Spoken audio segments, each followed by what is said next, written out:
Hi, I'm Emily and this is Made on Mill. In this video, I will be showing you how to make your own DIY reusable advent calendar. So back in the fall, I found this table runner at the thrift store. It's quite long and I thought it was the perfect candidate to make a reusable advent calendar from. So I've already washed it and pressed it. I noticed there is a stain, but we can work around that. And it was $7.99 when I purchased it. So that's how much that fabric was. It is 100% cotton, and so it's not going to need to be dry cleaned. I can wash it in my washing machine, which I have done, and I have pressed it flat. So we are ready to get started and use this. So my plan for this fabric is to kind of like cut it at a certain length that I want, while also planning out the size of each pocket that I want to put on it. So the good thing about an advent calendar for Christmas specifically is you need 1 to day 24. So that kind of works out in terms of aligning your rows and columns, but we'll get that sorted out. If you're looking for material for this project, I think a heavier weight cotton material is best. Something that's woven, perhaps like a heavier weight tablecloth. Table runner works really well. If you're looking for it to be specifically Christmas themed, I wouldn't use a quilting cotton because I don't think it's going to be sturdy enough, and the weight of the pockets may pull at the fabric. Now you can always perhaps quilt it, so you'll have your quilting batten, your 2 layers of fabric. That would add some structure and some weight to it to kind of counteract the weight of the pockets. As well, you could add some heavyweight interfacing if you're working with a lighter weight fabric. You will also need enough material to account to make your own pockets, and then find a way to add the numbers to your pockets if you're choosing to do that. You could attach a like gift tag and write the numbers on that if you wanted. You could embroider the numbers, you could crochet and stitch them on. The possibilities are really endless. For mine, my plan is to cut the pockets out, and then I found this really beautiful red ribbon at a thrift store that I thought I could kind of glue on my pockets with just like a glue stick, and then stitch that down just using the glue as a way to hold it, or I could simply pin it. Since we're making a reusable advent calendar, I decided it was a good time to maybe share a little bit about why I started this YouTube channel. So I have been crocheting since I was 8 or 9 years old. My aunt thankfully taught me that skill, and I'm so grateful that I have it. I've also been really enthusiastic about DIY and crafting my entire life. I studied in school for environmental science. I have a bachelor and master degree in that, and I work within the environmental sciences field now for 10 years. So I really like DIY, but I also really deeply care about the environment. And so when I started my blog and YouTube channel, I wanted it to be an environmentally considerate crafting resource. And so what I mean by that is, before I start a project, I really consider how I can make it more environmentally friendly. And so by making this advent calendar with fabric from the thrift store, I'm taking something from the waste stream and I'm giving it a new life. And secondly, I don't need to consume disposable advent calendars every year. Now, all right, I've worked out my measurements. So if I fold my table runner in half, I have about 34 inches to play with. So that means I can use half of it as my calendar and the other half I can use to cut my pockets from. So I've decided to do a pocket that measures 3 inches by 3 inches wide, so they will be square pockets. I am going to use a 1/4 inch seam allowance on all sides. So for the width, I will need 3 inches plus 1/4 and 1/4, which brings me to 3.5. And for the height, same thing, 3 inches plus 1/4 at the top and 1/4 at the bottom. And that brings me to 3.5 inches. So my cut sizes are 3.5 by 3.5. Now for the layout, I will do 3" plus a 1" gap and a 1" gap. So a total of 11 inches wide. And then for the height there, that will be 32 inches. So I will have 3 inches plus an inch gap. So that's 4 inches, and I have 8 rows. So 4 and 8 is 32. And that's how you work out the math. Okay, let's go ahead and cut out our pocket sizes. If you are going to already use a finished edge of whatever material you have, then you don't need to account for seam allowance on those sides. I'm definitely going to take advantage of this so it's a little bit less work. I find it easiest, since we are cutting squares, to use a quilter's ruler, my rotary blade, as well as my self-healing mat.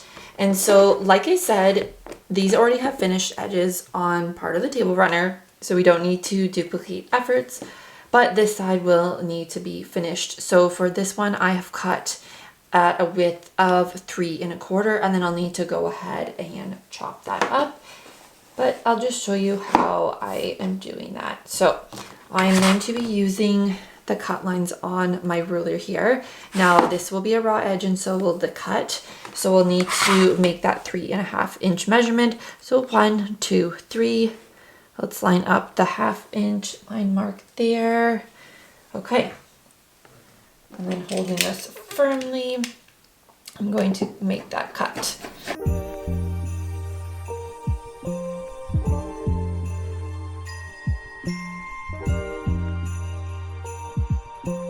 I do think my blade needs to be sharpened, but nonetheless it works. So that's how that's looking. So you'll continue to make those cuts, and then I will show you how to make the other cut here. So I'm going to line these up. Remember, these are finished edges here, which means we will cut at 3 1/4 because we don't need seam allowance on the finished edge. So 1, 2, 3 1/4. Line those up. Okay. And we will go ahead and cut that.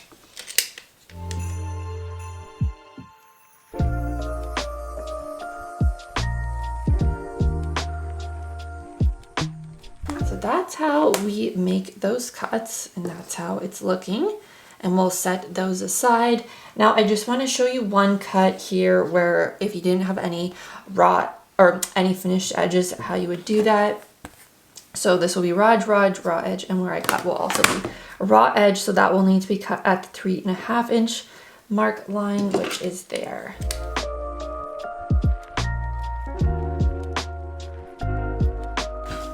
So I will be cutting the rest of the squares off camera. I think I've shown how that's done, but now we will move on to pressing under the raw edges and then either adding the numbers and then getting them on our calendar. Okay, now that we have our pieces cut out, you are going to go ahead and press those. So I have pressed some of those already, and these are the ones that I will be showing you how to finish this off with. So this one already had a finished edge here, so I've gone ahead and pressed in these 3 sides here. This one was the same, or sorry, this was a corner piece here, you can see. So 2 finished edges, so I just needed to press in those 2. And then this one is one where I needed to press in all 4 edges. So what we should do now is decide how we are going to label these with our numbers. So as you may have noticed, the table runner that I'm using has a directional pattern. So you can see the bird here is sitting upright. However, I'm going to need to hang it this way. So we're just going to have to accept that it's not perfect, but it's what I could find secondhand. So that's what we are using. So I'm just trying to think about the placement of these, if I'm going to kind of run it in the same direction or if I'm going to put them upright. I don't think it matters too much, so I'm not going to stress about it. This is something that's homemade, so we can make it look however we want. But I think for the numbers, I am going to use this ribbon. Now, doing one is really easy, but I was just playing around with trying to do like a number 2, and that it might have to be like folded over a little bit. And I'm okay with that. Now, if you don't like this look, that's fine. You definitely don't need to number them. You can certainly also use a marker, like even a Sharpie would stay on fabric, but you could get a like a fabric appropriate marker that you could still wash this. So I think I'm going to do that. Now I only have this little bit left of my red thread. So I think I am going to stitch it down with white, and I'm okay with that around the border. I think I'll do it on like all 4 sides. Yeah, let's see how that looks with the number 1. If we don't like it, we can switch gears. And I'm not going to worry about the raw edge of the ribbon since I will be stitching across it at the bottom here. It may fray a little bit, but it won't fray past that stitching line. And then I really don't see us needing to wash this very often, so I'm not going to stress about the ribbon fraying a little bit. So as I mentioned before, I think I will use a little bit of glue and just stick that down so it doesn't move, and then I will go ahead and stitch it. If you wanted to hot glue your numbers down, I'm sure you wouldn't even need to stitch it. So that's an option as well.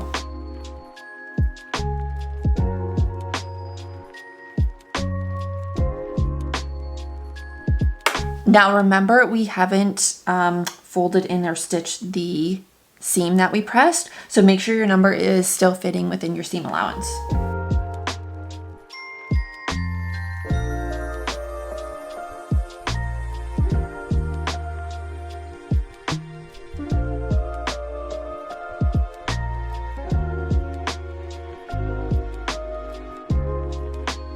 Okay, so that's how it's looking. I'm really happy with how that turned out. I think I might use a shorter stitch length just because this is quite a narrow section here. And it was hard to fit even 2 stitches along the width. So using a shorter stitch length will certainly help with that. And then I'll just trim away any excess. Okay, I think I'm going to proceed with doing this for the rest of my numbers. I'm probably going to work backwards since that's how I will be attaching them to the calendar base.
I have the 3 squares completed for my bottom row here.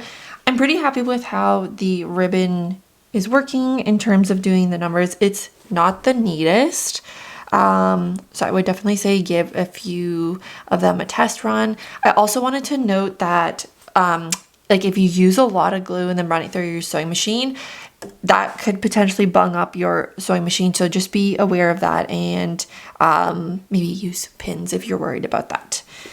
Okay, so now let's work on getting them pinned down here. So what you can do is certainly you can go ahead and sew the sides down first if you're more comfortable with that, or we can simply pin them. Now, one thing I do want to note is that since we are not sewing the top down onto our thing because we want it to be open, you will need to close and finish that seam first before you attach them, regardless of which way you're attaching them.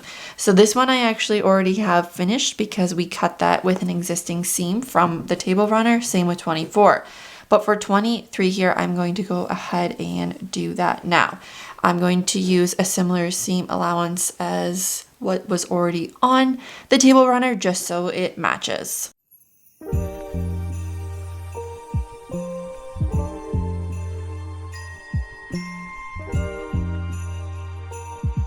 So remember, we needed 11 inches wide.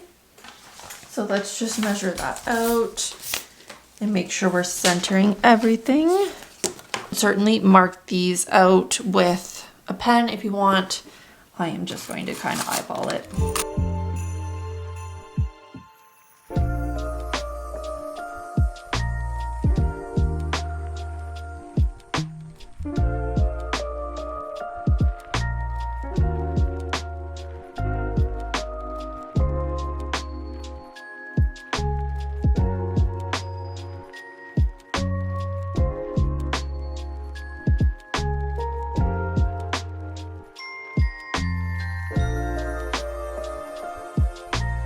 Let's get this sewn down. Now remember, when you sew these down, you need to catch the seam that's folded over underneath. So you want to stay as close to the edge as possible. At the top of the pocket too, I would definitely backstitch a lot and potentially add an X if you wanted, just to make sure it's really secure at the top there, where it's going to have a lot of movement just with pulling things in and out of the pockets.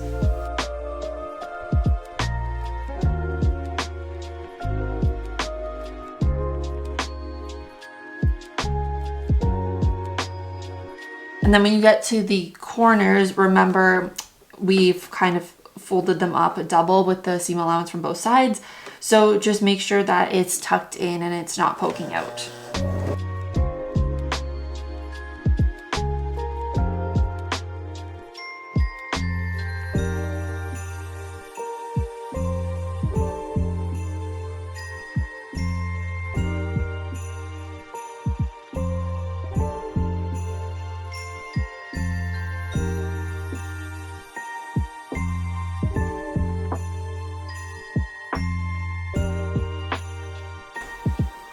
So that's how that pocket looks sewn in. It feels really secure. I'm going to go ahead and sew these ones down, and then I will show you how that looks. And this is how it's looking so far. I'm really enjoying this project, and I like how these have turned out. All right. Now I'm going to put the rest on off camera. I think I have shown enough in terms of how to prepare the pockets and sew them on. So you'll just continue working up, evenly spacing them out. Now the reason I started at the bottom is so that once I get to the top, I can kind of adjust how I finish the top of the calendar in terms of that seam, and I'll know how much I have left. But since the bottom I started here, that's already a finished edge. That's why I chose to start at the bottom, because I knew I didn't have to finish this edge, and so wherever I put them would be the final allowance that I have around each pocket here. So here it is finished. I did go back and use the red thread on those numbers, and I think it turned out a lot nicer than the white thread. I also found a wooden dowel with a string attached. I have a vintage calendar upstairs, and this is taken from that, so I'll borrow that from the month. But you could certainly use a clothes hanger or create your own hanging device if you don't have access to that. We have this botanical print here, and I've hung it on a clothes hanger, so you could certainly apply that concept to the Advent calendar. It certainly wasn't a quick sewing project, so I will just put that out there. If you're thinking of making this before December, I would probably get started on it sooner than later. Now, one way to make this quicker is to not sew on the numbers. If you used a marker or just left them blank, I think that would definitely speed up this project if you're looking to make this a little bit quicker. Now, in terms of what we are putting as a family inside our advent calendar, it may change year to year, but this year we are going to put pieces of paper with activities that we can do as a family. So this will include things like going to the park to look at Christmas lights, doing something nice for a neighbor, or simply baking cookies. So those are the types of things we're going to put in the advent calendar. I'm sure we may add some treats for our dog so he can be included as well, but you may fill it with whatever suits your family. If you want to stay tuned and follow along with what we're putting in our advent in terms of activities, I will be sharing a few of those either on Instagram or through YouTube Shorts. So my Instagram is Made on Mill, same as my YouTube channel. All right, thank you so much for watching this video. I would love it if you could leave a comment below letting me know what sorts of activities you would include in your advent calendar, as well if you want to give this video a like, share, or subscribe. I would really appreciate it. Have a wonderful day.